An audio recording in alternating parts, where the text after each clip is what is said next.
Hey guys, it's Taran and welcome to the On Track channel and to the 2022 race ratings for the Brazilian Grand Prix.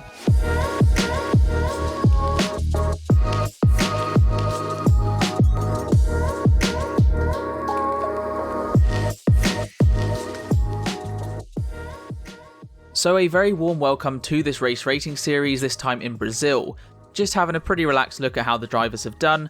I will be covering just the Grand Prix on Sunday for this race. Sometimes I do the sprint, but time constraints, I don't really have the notes for the sprint, so it will just be the race. Sorry about that. Now, as always, there are spoilers ahead if you've not seen or heard about the results from the past weekend. And also, as always, do make sure to give the video a thumbs up if you enjoy it and subscribe down below for more F1 content. Now, with those two things out of the way, let's get into it. On to the result then, and in P1, George Russell is a Formula 1 Grand Prix winner after winning the sprint the day before, comes home to take the win, leading the Mercedes pair with teammate Hamilton in behind. It's a 1-2 for Mercedes, their first win this year, and their first 1-2 since Imola 2020, which is an absolute age ago.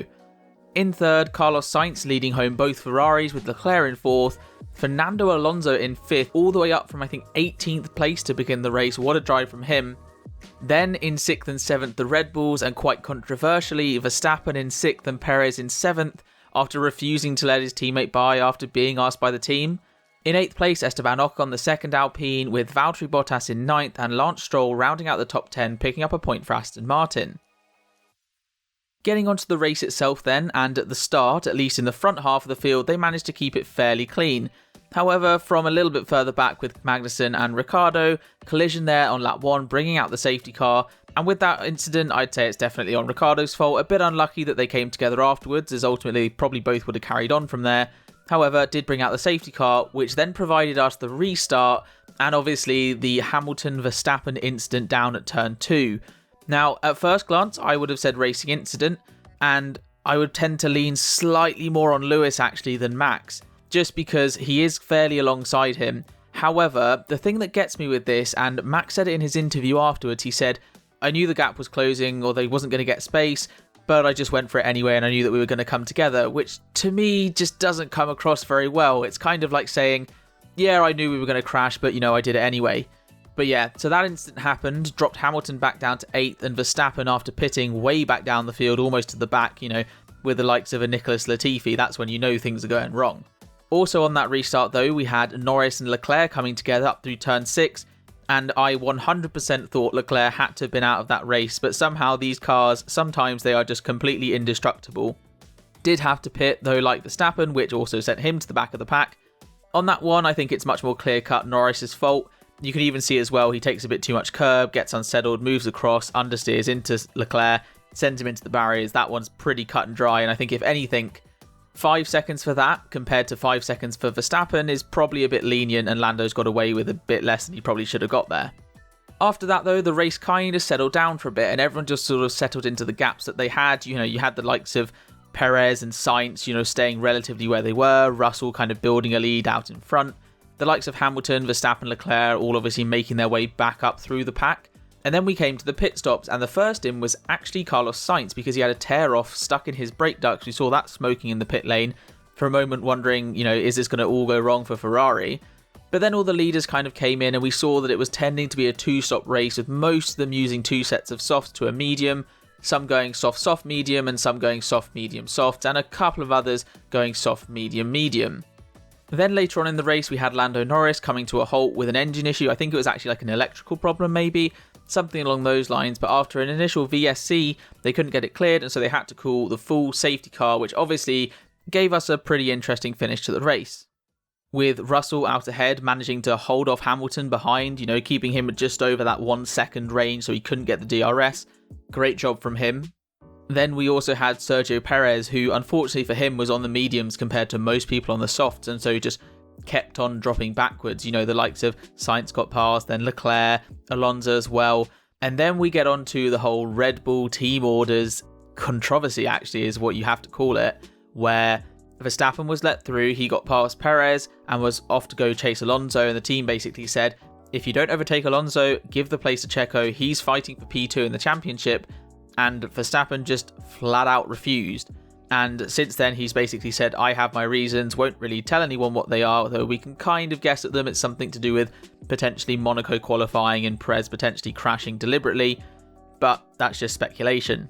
But yeah, those Red Bull guys really not doing themselves any favours. It's already a bad result for them, 6th, 7th, and now you throw that in, Perez saying, after all that I've done for him, he treats him like that. I think that just shows how they're really feeling. It's a little bit of a shame that has kind of overshadowed Russell's first win a little bit, but I think for me that it has to be the big talking point, both Mercedes getting the win and George Russell taking the win as well. Now onto some ratings, and starting off with the poll from the YouTube channel, as always, seeing what you guys have said. And for this time in Brazil, you've given it an 8.4, which is definitely one of the highest ratings we've had this entire season. I've gone back and checked, it's 0.1 more than the USA at COTA, and is slightly below, well, a fair bit below actually, 0.7 below Silverstone, but still one of the best races we've had this year, and I would tend to agree. For my rating though, I've not quite gone as high. I've gone with an 8, which is still a really solid result, a really high score. But for me, I think it's just that middle period of the race, after the safety car at the start with the collisions, everything kind of settled down a little bit for me. And at the end, there were some overtakes, but it was more kind of Perez dropping back than anything. So yeah, an 8 for me feels about right. It definitely was one of the best races, and I would definitely say potentially the best weekend as a whole. But for the race on Sunday, for me, I'm going to give it an 8. On to teams then, and starting with McLaren, and it's a double DNF for them, which really hasn't helped in their fight against Alpine, which, to be honest, is pretty much over at this point. For drivers, I'll begin with Ricciardo and his race in Brazil, which lasted literally half a lap. He went up the inside into turn 7, I think it is, of Kevin Magnussen, didn't get far enough, just tagged the rear, spun Magnussen round, and then Magnussen going backwards hit Ricciardo, who was trying to avoid him.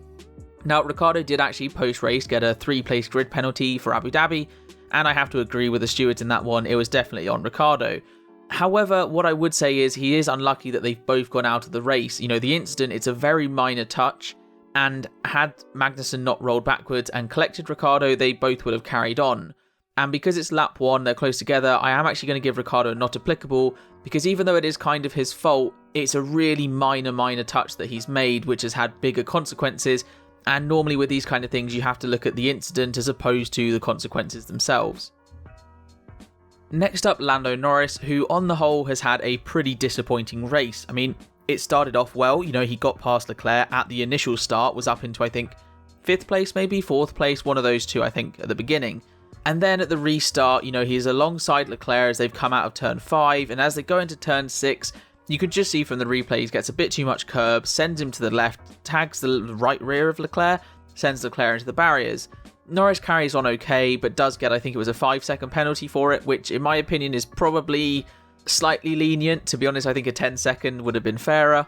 However, he does carry on. During the pit stops, obviously then loses out to the likes of Ocon and Gasly, who are further back. But from there, never really looked to have the pace to be challenging the Alpines, definitely, and was sort of struggling even against those sort of more midfield teams. Eventually then retiring around lap 55 or so with an engine issue. For Lando, I think it might be like a 3.5. It might be a bit harsh, however, when you think, he's had that collision with Leclerc, it's almost taken him out the race, he's then got a penalty for it, and then the pace afterwards and the rest of the race hasn't been great. It really was kind of subpar from him. Now, next up, Williams, and they haven't double DNF'd, however they have finished second to last and third from last, only helped out really by the fact that Tsunoda somehow wasn't allowed to unlap himself, so yeah, disappointing for Williams. I'll start with Latifi in Brazil, and honestly it's a typical kind of Latifi performance. Started off on the medium tyres, then went to hards, which is interesting as well from Williams in general. They were the only team to use the hards, and I think there's probably a reason for that. However, for Latifi, even before the Norris safety car later on, was around 20 seconds off of his teammate Albon. Yeah, just not great from Latifi. So rating-wise, I think it's probably going to be a 2. Pace-wise was clearly off of his teammate, hasn't had any incidents or anything like that, and, would have finished really far down had it not been for that late safety car allowing him to unlap himself. Then on to Alex Albon, who again, like his teammate, has had a pretty quiet race, to be honest. Started on the hard tyres and was the only car to do so, but changed off of them with the early safety car electing to move on to the mediums. However, for the rest of the race was only really running hards and medium tyres, which never really helped him when it came to trying to challenge other cars. Was able to keep his Williams sort of in and around that midfield bunch, like on the back end of the likes of Tsunoda's, maybe an Aston Martin or an Alfa Romeo, something like that, but was never really able to challenge. So rating-wise for Albon, I think it's going to go down as a 6. I think when you look at the Williams this weekend, it really was poor, and he's done decently okay considering the bad strategy in terms of the tyre choices and the terrible car that he's in. Now on to AlphaTauri, who in their battle with Haas for 8th place have lost out just a little bit over the weekend, and now sit 2 points behind their sort of main rivals within this year. On to drivers, and I'm going to look at Gasly in his Brazilian Grand Prix, and it's one that's kind of disappointing. In the beginning, he did fairly well. He was actually up to 7th at one point with all of the incidents with Hamilton dropping down, Verstappen, Leclerc, etc.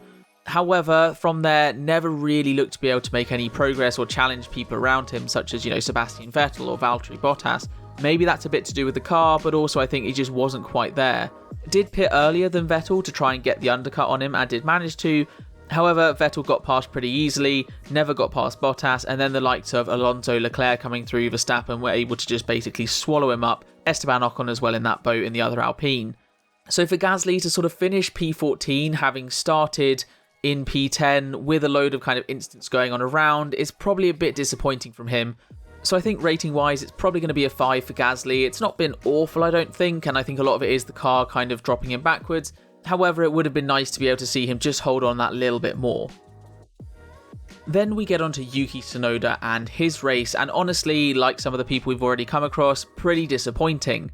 He started further down the order in P15 and just never really looked to be anywhere compared to those around him. I'm talking of the likes of Lance Stroll or maybe Mick Schumacher, and actually the cars closest to him for most of the race were the Williams of Alex Albon normally. So yeah, for Tsunoda it's a pretty disappointing one, just never really looked to have the pace and ultimately has finished last of the finishers, which was a little bit unfortunate because for some reason he wasn't able to unlap himself. I think it was a bit of a mistake on race control. They only let Latifi and Albon through and not Tsunoda, which then basically forced him to be a lap down for those final sort of like 12, 13 laps or so. But even before that, it was kind of disappointing for him. Rating-wise then for Tsunoda, it's probably going to have to be like a 3.5. It's not the best performance. I mean, it's not horrific or anything, but definitely what I'd say is below average.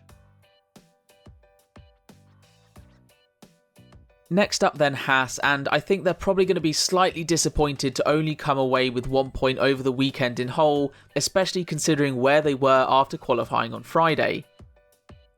Now driver-wise, I'm going to start with Kevin Magnussen. It's a pretty quick one. Only lasted half a lap after being tapped by Daniel Ricciardo, was spun round, rolled backwards to try and stay out of the way of other cars, and then just collided with Ricciardo as the McLaren went round the outside of him. So unfortunate there, the incident's definitely not his fault, so rating-wise it's going to be a not applicable for him, which I think is pretty fair. It was great obviously seeing him on pole for the Friday, and it did feel a little bit sad just watching him slip down the order, but to at least get that point on the Saturday in the sprint, that's something good for the team as well, as they really do need those points compared to AlphaTauri. Next up then, Mick Schumacher, who I have to say, considering where he was on Friday after qualifying last with his teammate on pole, has managed to kind of make somewhat of a decently respectable weekend. I think a lot of his damage was done in the sprint, going up from last place into 12th, which was where he started the race. However, from there, that Haas car really wasn't quite on the level of the ones above it. I'm looking at likes of the Aston Martins or Valtteri Bottas in the Alfa Romeo. Was actually running fairly high up at one point. I think it was P7 ahead of Lewis Hamilton after their incident with Verstappen. But from there, just sort of slowly dropped back, would be overtaken here, lose out in the pit stops here, and just generally was moving backwards. And after the safety car at the end was in sort of 13th place, which was where he finished, not really able to do anything. So I think for Mick in the race specifically on the Sunday, it's probably going to be a 5.5. I think when I look at an average drive, I'd say that's what it was. If I was doing the sprint though, it would have been higher, but as this is just for Sunday, it's going to be that 5.5. Next up we have Aston Martin, who after the past few races had been gaining on Alfa Romeo. They've actually lost out just a little bit by a single point this weekend, which will be a little bit disappointing considering they are looking to take over that 6th place in the championship. For drivers, I'm going to start with Sebastian Vettel, who on the whole had a pretty good race in terms of what he was able to do, his pace and the overtakes he made. Earlier on, after those incidents at the beginning, was actually running up in 5th place and was almost kind of comfortable compared to the likes of Lando Norris or Valtteri behind, maybe Pierre Gasly. Unfortunately for him, the team kind of left him out a little bit long, and so he was undercut by both Bottas and Gasly, but managed to get back past them and did really well in that sense. And actually, before the safety car at the end, was running in 7th place before the restart, but was unfortunate enough to have the strategy of soft, medium, medium as opposed to soft, medium, soft, which meant that come the end of the race on those mediums just really wasn't able to defend and so dropped back, a bit like Sergio Perez, who we'll talk about a little bit later on. Rating wise for Seb, I think it's going to be a 7.5. On the whole, the race was really good, and had he been able to just hold on to a couple more places later on, that rating would be a bit higher. I know it's not really his fault, but still, 7.5 is a good overall drive for Seb, and it would have been higher if he did just manage to hold on to a point or two. Next up then, Lance Stroll, who after starting in P16 actually made some places up earlier on, admittedly some of them due to the likes of Leclerc and Verstappen falling down the order, but then after that restart found himself in around 12th place, which is where he spent most of his race. Strategy-wise went opposite to his teammate, so started on the mediums, which then left him soft tyres for later on, which really proved to be the difference, as after the safety car for Lando Norris, he was running in around 13th place, but managed to make his way up past people like Vettel, who I want to say let him through to chase after cars ahead, and got past the likes of, say, Mick Schumacher ahead or Joe, who were ahead of him, and so was able to take away a final point, which may come in pretty useful when you compare them to Alfa Romeo, who I've talked about a couple of times. They're really in a close battle.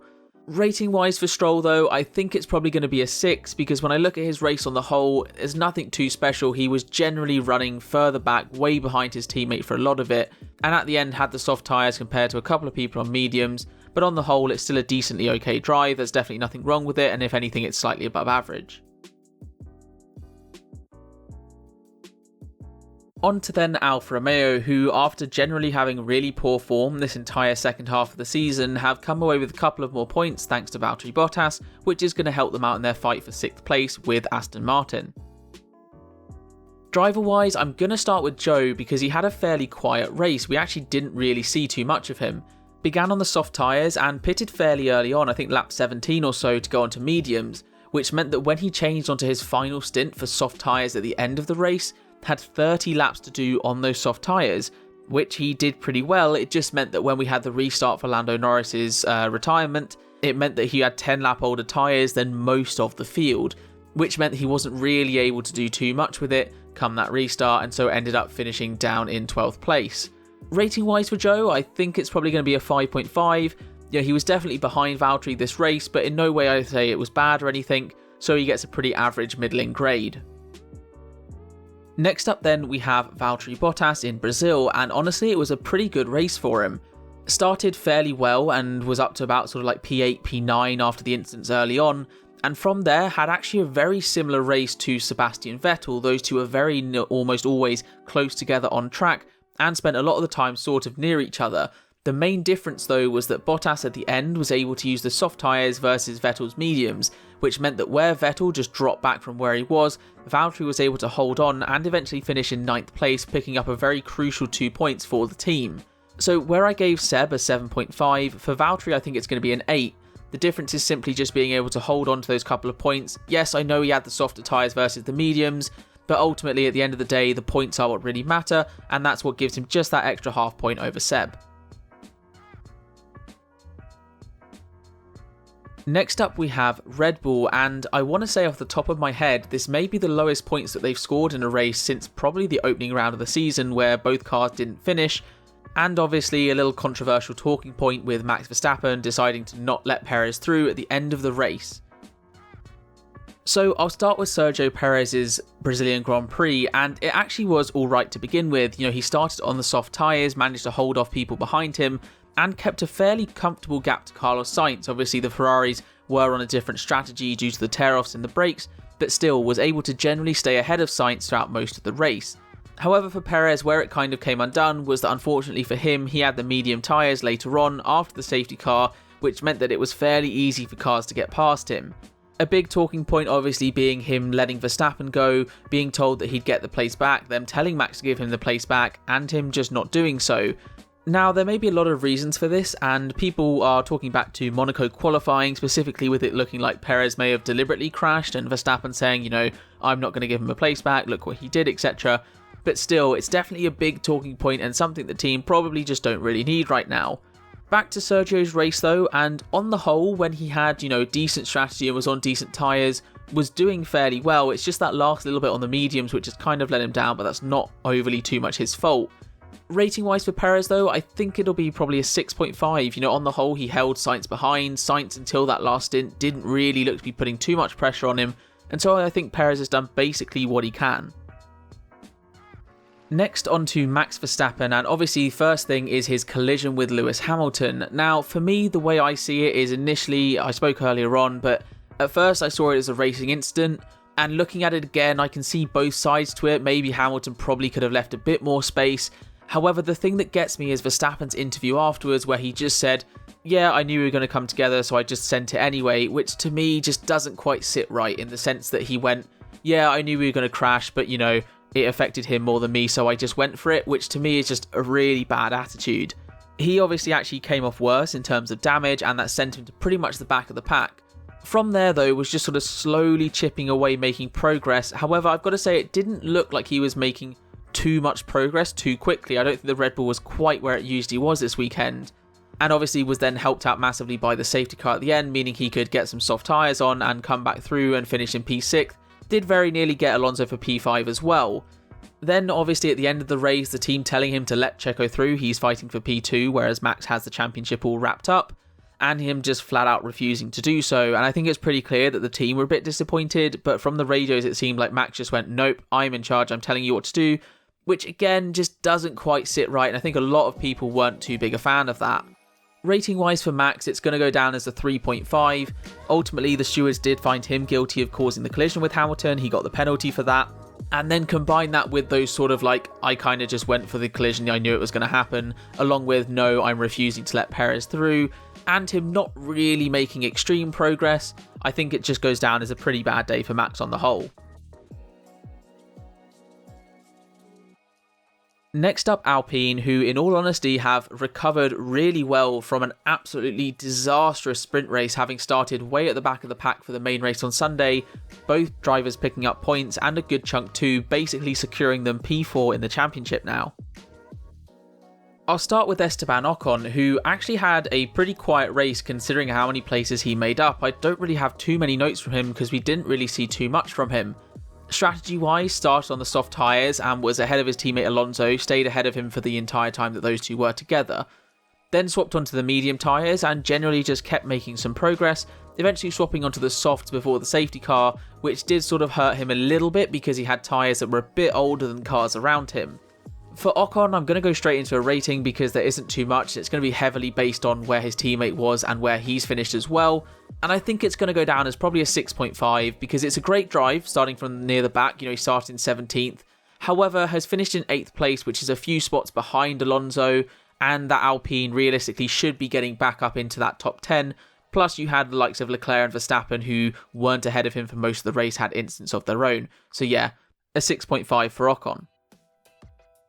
Next up then, we have Fernando Alonso, who I honestly think probably has one of the biggest position change stats that I've had this entire year, going up 13 places starting in P18 to finish P5, obviously on paper is a great result. And when you look at the way that he's done it, effectively he started on the medium tyres, pitted really early, sort of 6 or 7 laps before really anyone else, even the soft runners did, and basically just undercut a ton of people ahead of him, which has meant that when everyone stops later on, he's now bumped up the order, and so for most of the race was actually running sort of net top 10 because of that strategy, so well done on the team there. Later on as well, under the safety car for Norris's failure, swapped onto the soft tyres, which meant that he was able to get past the likes of Sergio Perez and just keep the likes of Max Verstappen behind. So when you consider that he started P18, has finished P5, has managed tyres well, done things well, got strategy right, so I think rating-wise for Alonso, it's probably going to be a 9. The result on paper is obviously great. His teammate was told to let him through at the end as well. I definitely think if Ocon hadn't been told, that would have been a much more ferocious battle. However, 18th to 5th, great result for him and for the team. Next up then, Ferrari, and from where they were at one point with one car down in 17th place, I think the other sort of around 8th place, it's a really good finish for them to come away with P3 and P4, which looks like they should just about hang on to P2 ahead of Mercedes. For drivers, I'm going to start with Leclerc, who got beaten off the line by Lando Norris, who went up the inside and got past the Ferrari into turn 1 on lap 1. However, the big obviously talking point for Leclerc was the incident with Norris on lap 7 after the safety car restart. Now, it's nothing on Leclerc, Norris got the penalty, rightfully so. I'm amazed that he's managed to carry on. When he hit those barriers, I was for sure thinking that's his race done.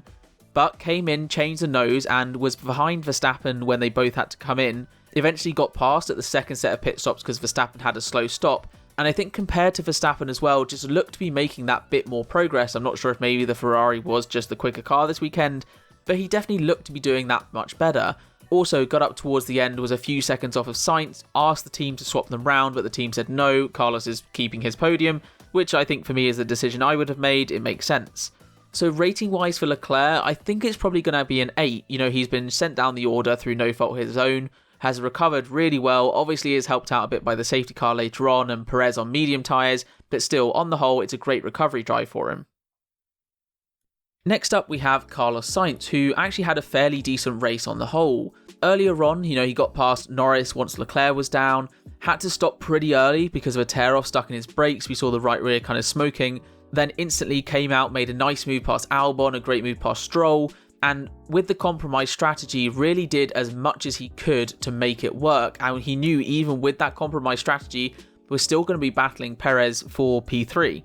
Then later on in the race, he decided to pit under the safety car for Norris, came in for a set of soft tyres, which proved really key in getting past Sergio Perez and managing to, maintain a gap to Leclerc behind him, which meant that when Leclerc came over the radio and said, "Can we swap?" the team said, "No, Sainz has earned this podium." They didn't say he'd earned it, but Sainz has earned this podium and he should be keeping it, which to me I think makes sense. It was generally a pretty good drive for Sainz.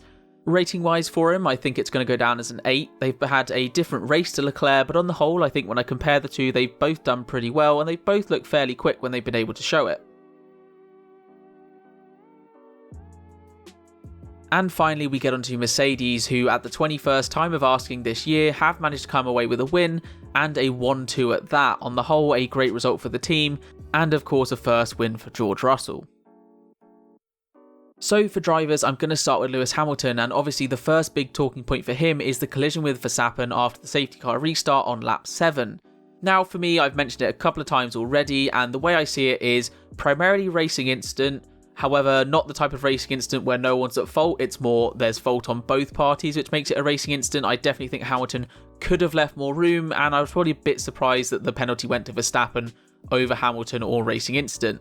However, from there, he dropped down to 9th place initially behind Verstappen. Verstappen pitted, came in, was then P8, and from there made really steady progress, and it wasn't too long before we started saying, he's definitely back on for P2, potentially the win depending on how things go. Obviously then, with the safety car late on, meant that he was on soft tyres behind Russell, slightly older soft tyres, but wasn't really able to ever get into that DRS range to really mount a proper challenge to try and take the win. So on the whole for Lewis, it's definitely a great recovery drive, but pace-wise to his teammate is probably about the same. Rating-wise, I think it goes down as an 8.5, being put back where he was, but then showing the ability to come back and potentially take a win was a really great drive for him, and again, didn't get the penalty for that collision, which kind of then means it's not overly on him or not fully his fault.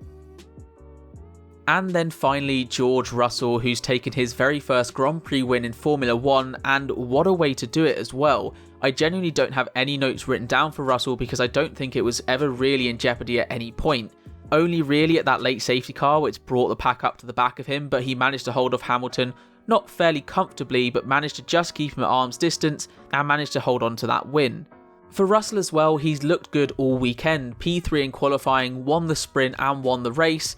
Rating wise for him, it's going to go down as a 9.5. The only reason it's not like a 10 is just because comparing the pace to Hamilton, there wasn't a significant difference either way. At points Hamilton was quicker, at points Russell was quicker, and so I don't think it's fair to give him a sort of perfect grade considering he hasn't, overly beaten his teammate on pace, which is what I normally look for if I'm going to give out a 10. But still, for George Russell to take the win in the way that he's done it, well overdue from 2 years ago in Sakhir, well deserved George Russell. So there you have the race ratings then for the penultimate race of the season in Brazil. George Russell right at the top, a very, very well-deserved 9.5 for him. A number of other good drives in there as well. You know, you look at the Ferraris, Hamilton, Valtteri Bottas, Sebastian Vettel. Then at the other end of the scale, someone you don't normally see there, Max Verstappen, a bit of a disappointing race for him, but still ahead of Latifi. It's pretty hard to come lower than him. And then taking a look at the standings, Verstappen still at the top, but that lead takes a little bit of a knock with a disappointing Brazil. In behind him, Leclerc sits in second, Hamilton and Russell both tied on 7.4, Hamilton ahead to 2 decimal places. Don't worry, I've got a spreadsheet with it all and all the numbers and whatnot. In behind them, Sergio Perez drops a place, Fernando Alonso making progress, he's well in the hunt with the likes of Perez, Russell, Hamilton up ahead. A bit further back, and Lando Norris dropping a place to Esteban Ocon, and then in the second half, the likes of Valtteri Bottas making good progress. Anyways, that is all for now. Thank you very much for watching. Don't forget to give the video a thumbs up if you have enjoyed it. Also, leaving your thoughts and feedback and different comments and whatnot in the comments down below. Let me know what you think. But until next time, take care.